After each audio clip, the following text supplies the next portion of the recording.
Thank you, Jamie, and good afternoon, everyone. My talk has this very simple title, Being Human in a Changing World, and it's a simple message. And wow, did my world change 5 months ago when I became a parent for the first time to my daughter, Cora. She didn't look like this at 3 a.m. this morning, believe me. I'm an environmental scientist by background and now also a mother, and this is my first work event since she was born, so I'm feeling a bit giddy about having a day release pass from Babyland. There is nothing like bringing a newborn baby home for the first time that forces you to change your behavior overnight. Free time, gone. Peaceful night of sleep, absolutely forget it. Want to wear clothes without baby sick on them? Good luck. Everything changes. But of course, this is a change I very much wanted, and not all change is equally welcome.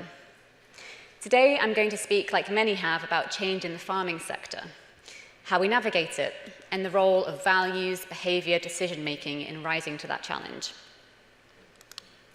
There are 3 reasons why change in the farming sector is urgently needed. 1, policy and economic change. This is now the norm, not the exception. We're all experiencing this, we all know this, we've heard about it today. Whether that's filling out new forms to deal with new regulations, or listening nervously to the latest budget for new tax measures. We all know staying static is not an option. The world keeps moving, and so must we. Businesses must build resilience into their core strategies, and flexibility too, to weather these changes. 2, technology change. There has been breathtaking change recently, leading to breathtaking possibilities, whether that's AI helping us to manage the movement of livestock, satellites providing second-by-second data on crop growth, or tapping away on our computers to chat GPT instead of picking up the phone to an advisor. The sector is undergoing a digital revolution, like all sectors, and if we're honest with ourselves, we really don't know what's coming. But we must work with these changes, we can't ignore them. But nor must we fear it, it can be for the better, and indeed the debate tonight asks the radical question, in 90 years, will farming be a one-day-a-week job? 3, and this is the most important one, environmental change. As we heard from Mike, and we're all only too aware, changing weather cycles are having a drastic effect on farming, leading to poor soils, loss of wildlife from our farms, affecting harvest quality and stability. We need to produce food in the UK sustainably. We must adopt regenerative practices that restore soil health and biodiversity, and I believe we can do this whilst improving domestic food security through methods that work with nature's limits rather than against them. With very few exceptions, the way that we currently farm is not sustainable. Now, that's a very easy sentence to say, and maybe you zone out a little bit when you hear me say it, because we hear it a lot. But stop for a moment and think about what that actually means. It means that it won't be sustained, it won't last, it will come to an end. That should be because we choose to do things differently, because if not, we'll be forced to do things differently. Policy, technology, environment. Some people look at big waves and see an incoming flood. Others see an opportunity to surf. How we see these changes depends on your outlook, and this will impact how you act, how you behave when faced with change. So before we can change and adapt, it's important to understand who we are and our behavioral tendencies.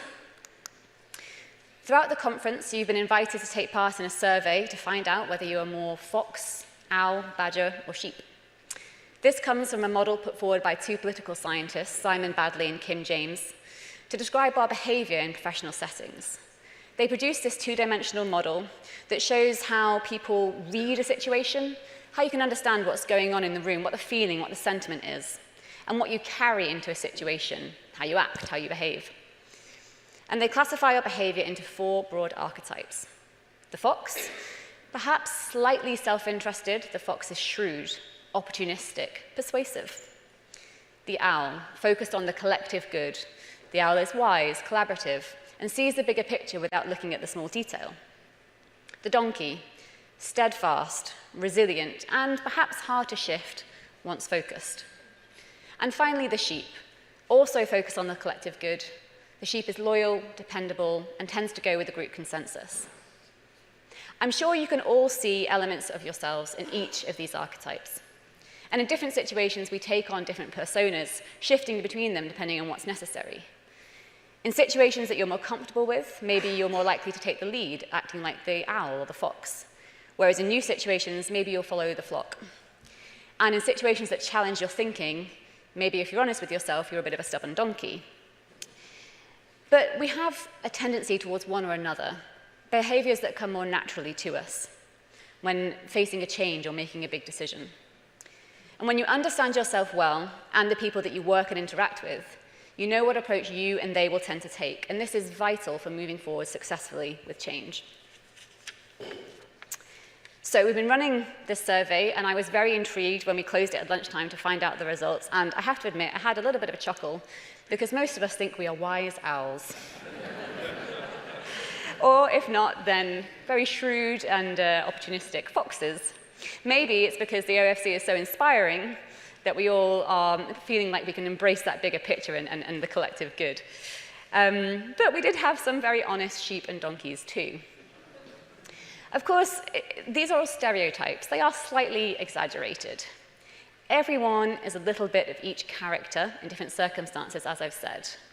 And discussing with Jamie at the break, we reflected that when you have a lot of time, when you don't feel stressed, it is easy to feel like you're a wise owl. You can sit back, look at the big picture and think what is best.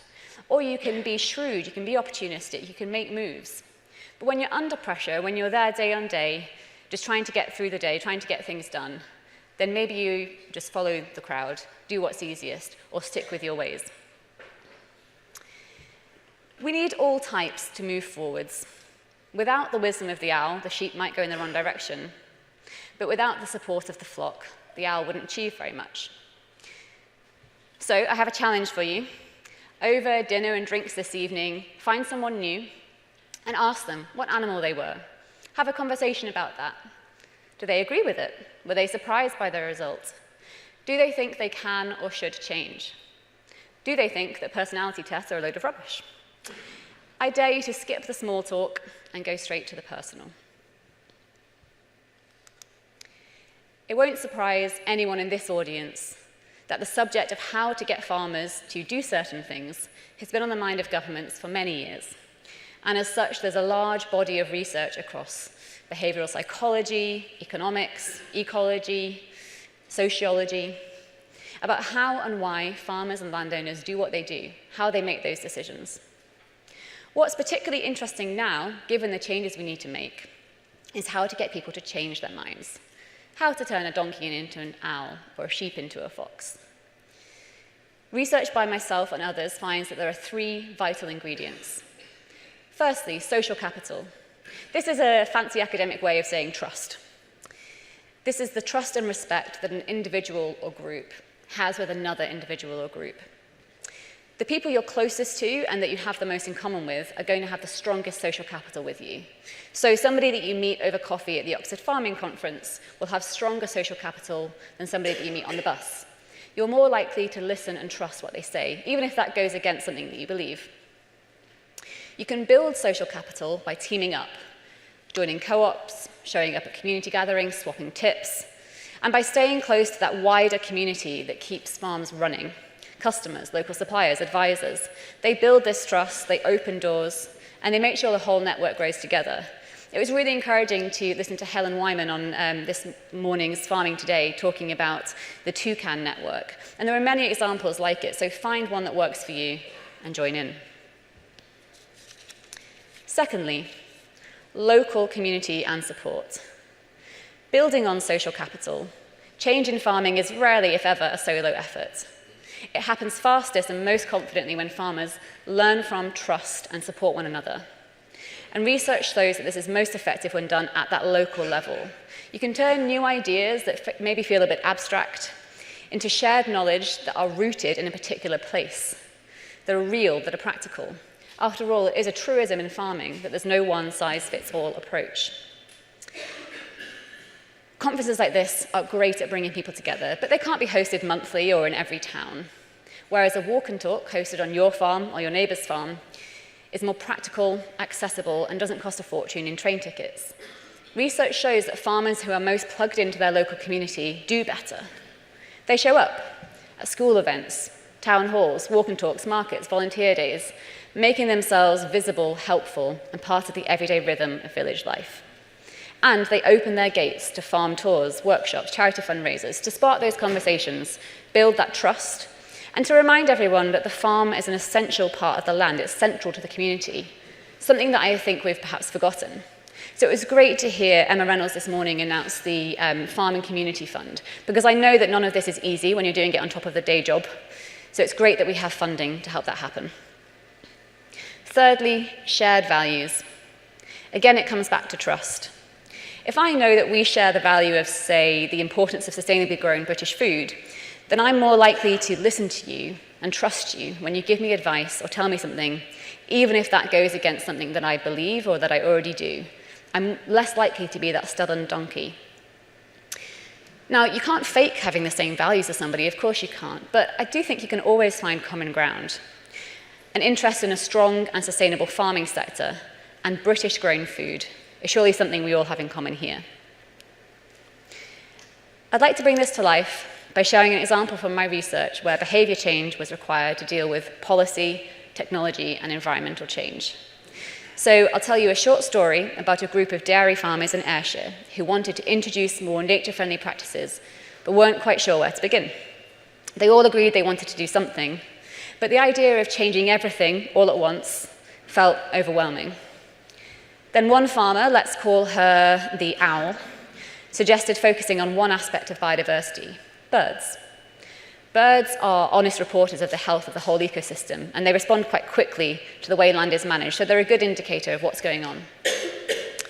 Another farmer in the group, let's call him our sharp-eyed fox, went hunting for opportunities. He tracked down a grant to introduce new technologies to farms, and through that he found the bird identification app Merlin, which I'm sure many of you have. And that's when things got interesting.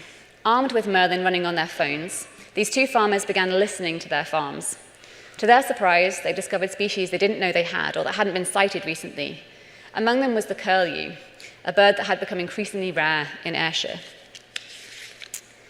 Armed with this knowledge, they began making targeted nature-friendly approaches, such as allowing fields with nesting birds to rest a little longer before mowing, and creating quiet corridors where nature could thrive undisturbed. The results didn't stay quiet for long, though. Neighbouring farms noticed, and because they trusted one another, they joined in. If I'm not stretching the metaphor too far, you could say this was the whole herd working together, moving together, each taking small steps that added up to something much bigger than anyone could achieve alone. Social capital, community, and shared values, all vital ingredients in making that change that at first seemed overwhelming. So do you think there's an approaching storm or blue skies? Both things can be true. Naturally, we all demonstrate different mindsets in different circumstances, often shifting between them depending on the situation and what's required of us. But it is important to recognize when less constructive mindsets begin to emerge and to consciously steer ourselves towards a more opportunity-focused approach, one that embodies confidence, curiosity, and the courage to change our minds and embrace change. So, as we head out into the rest of the conference, and as I head off to find out how Cora's first day without Mummy has gone, I leave you with 3 actions. First, interrogate your own inner animal. Be honest about whether you're reacting to these changes as a stubborn donkey or a wise owl, and have the courage to shift your mindset when it no longer serves you. These waves are coming. Do you see a flood, or are you grabbing your surfboard? Second, build your village, work with other animals. Just as I learned that raising a child is impossible in isolation, navigating these changes to farming requires us to lean on peers, advisors, friends, neighbours, and even those different animals who challenge our thinking. We are herd animals after all, and we survive better together. And finally, accept the mess. Change is rarely, if ever, dignified, linear, or perfect. It's chaotic and can be exhausting. I know the pressures that we all face. But if we can embrace the fact that being human means we act on emotion, and we don't get it right every time, then we give ourselves the grace to keep going. Thank you.